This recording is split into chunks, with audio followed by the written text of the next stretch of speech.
All right, it's Thursday, April 21st after the market closed, and I want to analyze the SPY index, the S&P 500. You can see this is the daily chart here. We had a big red reversal day where we kind of failed on the moving above the high of yesterday. We came down and had a big red bar. So in the very short run, it seems like we're going to broaden out a little bit lower, but let's look into the bigger picture here and see what's developing, what seems to be taking place, what needs to happen for stocks to continue either higher or lower in the bigger picture, and kind of go from there. So this is the daily chart. I will be looking at the weekly chart here, and this actually, I wanted to really kind of start out in the big picture. This is the yearly chart.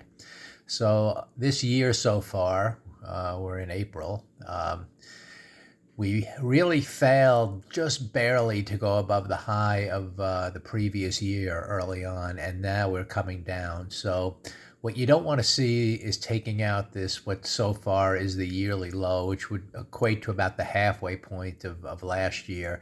If we take out that low, and I'll get to some other shorter term time frame charts just to show you where we're at. We're not really near doing that yet. But if we break down there, it is possible we could end up, heading down to the lows of last year, and then possibly, that would be terrible for this year. And then into next year, you might have another red bar. But we're not there yet, so there's nothing really to predict in that way. You could see here in general, once we had a big lower low on the yearly chart back here, we ended up going all the way down and taking out all these yearly lows until it started back up again. So, and then here was a red bar where it failed. And then once it made a new low, we went down for 2 years in, 2 years time, which is a lot of time before it eventually started up again. So we're not there yet.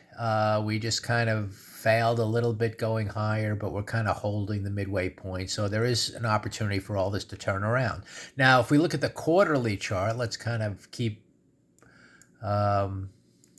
shortening the time frame a little bit. What we see here is we had that reversal early in the first 3 months of the year. You can see this is the low of the bar and that's the high of the bar, and it's kind of like a neutral bar where we started up, we came down, we did have some buying in here. And now for this quarter, which is January, February, March, April, May, and June, we're right in the middle of this range. So again, it's really more or less we're inside of this other quarter. So until we break, if we just hold here April, May, and June inside, then it's going to be, the key is July, August, September. Do we break higher to start to those highs, or do we break lower to start towards those lows? And if we start towards those lows, that could be a devastating thing for the yearly chart, but that's going to have to happen next quarter. I sense we're going to stay inside of this bar. I'm not really, even though we're a little red so far, it's more of an inside bar. So these last couple of months, we're starting here in April, let's put it that way, is just inside of all this action. And that's going to be for the next 2 months, really something to watch. Do we,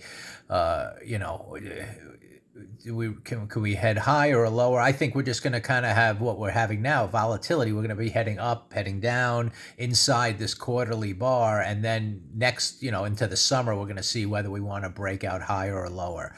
Or even stay even tighter, throughout the summer. So right now, that's what's going on in the big picture. It's more of an inside kind of bar, which means that you're going to have a lot of the moves up are going to be met with selling, and the moves down are going to be met with buying. So what you see here, on the weekly chart, now we go to this chart, that's exactly what's kind of happened. We moved up a little bit. We took out these highs. That reverse came low. Now we're heading lower. And we're not really near taking out these lows again. Again, this would be not good if we could take out all these lows back here in February and March. That would show that the yearly chart might be, weakening. So that's kind of what I'm looking for. I see this big green bar here, and we've only come down for like 3 or 4 weeks, and we're kind of not really testing that area. So what's happening here on the daily chart, now we even use a shorter time frame, we did have a little up move and then a reversal today. So it almost looks like, at least on the daily chart, we want to take out these lows first. That's what it seems to be happening. And I wouldn't be surprised, just given the nature of the market right now, you can see this big, that at some point, once we take out these lows, then we'll have a reversal up again. And we'll look to see if we can get a green bar on the weekly chart starting up. And then we'll have to see if we can make a new weekly high. So a lot of things have to take place. But for now, we're certainly in the very, very short run after this big reversal red bar. It does seem like we want to kind of broaden out a little bit to the bottom of this daily range in here before reversing up. And then at that point, we have to see how the weekly chart develops. And, if I go to the monthly, let's get back to the monthly chart, not the quarterly chart. You can see here we're kind of inside of last month, and that's kind of the same thing with the quarterly chart. We're inside of these 3 bars overall in the quarterly, and we're inside of this month on the monthly. So right now we're just kind of you're seeing up moves meeting with selling and down moves meeting with buying. It's just inside price action, and it's really tough to say which way it's going to break in the bigger picture, but that's kind of what we're looking for. And to me, it's going to be based on, again, I think this quarterly chart will tell the story of what the market's going to be as I conclude here. I think this quarter is going to be, April, May, and June inside of this month. And then we're going to see in July, whether we close near the bottom of that in June and then maybe want to break lower, or whether we kind of hold in here and then maybe want to start up during the summer. So that's going to be the next thing to really look for. In the meantime, I just see a lot of back and forth action. When I see these green bars heading up on the weekly, I'm expecting kind of, potential reversal to the downside. And now that we're coming lower at some point, I think buying will come in and we'll go to the upside. And then it's all this whole big range in here. That's what's going to have to break out in the big picture, either higher or lower. And we don't want to see lower. Again, this is the weekly chart, and this is kind of those lows down here.